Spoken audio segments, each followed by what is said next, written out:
The LSU equestrian team has been crowned regional champion the past 3 years. Quite an accomplishment for a team that is only able to practice once a week. We're competing against schools that have their own facilities, and so that they're able to do as well as they do is unbelievable. I mean, they really step up and they really work hard. Leif Boswell was a member of the team while at LSU and has been the coach since '06. At this point in the season, the team mainly focuses on small improvements. They ride as well as they're going to ride. 2 practices isn't really going to change how well you ride. While equestrian is normally an individual sport, collegiate competition is one of the only places where equestrian is a team sport. It's a neat thing to be able to be a part of a team still doing equestrian. I mean, until you get to Olympic levels, you don't get to do that. Team camaraderie and affordability are 2 huge draws for the sport. Riders don't bring their own horses to shows, unlike other equestrian competitions. A lot of the girls that don't have as much money, that have never really been able to own their own horse, they can do this and not have to own their own horse. The host school provides horses for the competition, and riders are required to compete on whichever horse they draw, potentially a horse they have never even seen before the start of the competition. It's definitely nerves, to me, the biggest leading up to the draw, it's like, which one am I going to get, which one am I going to get, and then once you pick, then it's kind of like, okay, this is the one that I've got. This method of competition facilitates affordability as well as equality. In regular competition, you can buy a really nice horse, and that can be a big advantage, and there's a lot of politics and all that, whereas this, it's very, very fair. While the team enjoys their success, it is just as important to them to enjoy their sport. You may not have placed so well, but did you have fun? Because that's all that matters.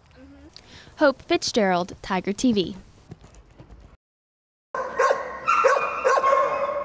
Authorities report that pit bulls have killed 1 child and hospitalized another in just the past few weeks. Yet some argue that the media gives the breed unfair attention. You don't read about a Malamute attack, a husky attack. You read about a dog attack, and the dog then has a breed. When a pit bull does something, it's because it's a pit bull. It's not because it was, an abused dog or, mistreated in some way. It did it because it's a pit bull. Pit bull owners and rescuers are concerned that their breed is being chronically misrepresented. I think it's hard for people to understand that there's sometimes a lot more that goes into these situations than what is presented up front. Trevor Reeves has seen countless dog attacks. He is a police officer as well as the founder of America's Dog Pit Bull Rescue. I've never once seen a dog attack where there wasn't some kind of human abuse, some kind of human mishandling of the animal, or some kind of error on the human's part.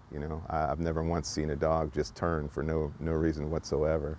Reeves has owned pit bulls for the majority of his life. Whether you own a lab or whether you own 2 huskies or whether you own pit bulls, you have to be a responsible parent. And the bottom line is, if you're not capable of having your family interact with those animals safely, then you don't need to have those animals. Dogsbite.org, a site founded by a victim of a pit bull attack, describes pit bulls as inherently dangerous, but Reeves disputes this opinion. I don't think that they're any more aggressive than any other dog. It's just that they're a physical capable breed. If you abuse anything for long enough, it's going to become mean. However, what pit bull advocates would call misconceptions about the breed still represent the majority of people's views. They say, what kind of dog is she?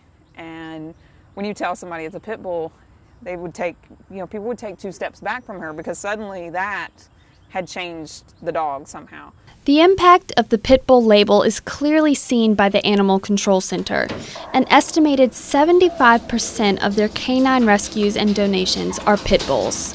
We've got so many of them, and we're battling a reputation, and it makes it so hard for them to find good, decent homes with people that are not afraid of their name. Reeves says that ultimately, each dog must be treated as an individual. To generalize anybody, to generalize any race, to generalize any breed or any specific situation, you're bound to get it wrong. Hope Fitzgerald, Tiger TV. I just don't use that word. That word doesn't exist. He's just a very determined individual. Very determined.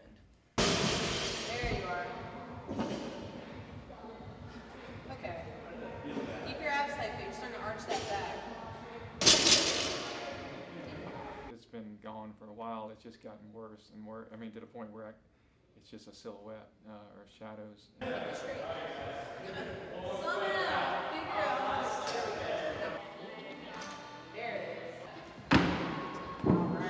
All the way.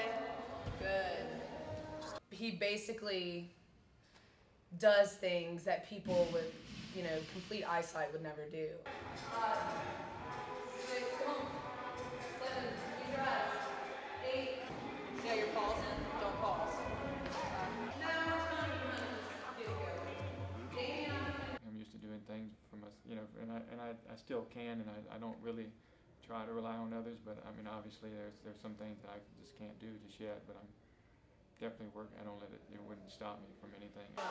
Step down, box jump.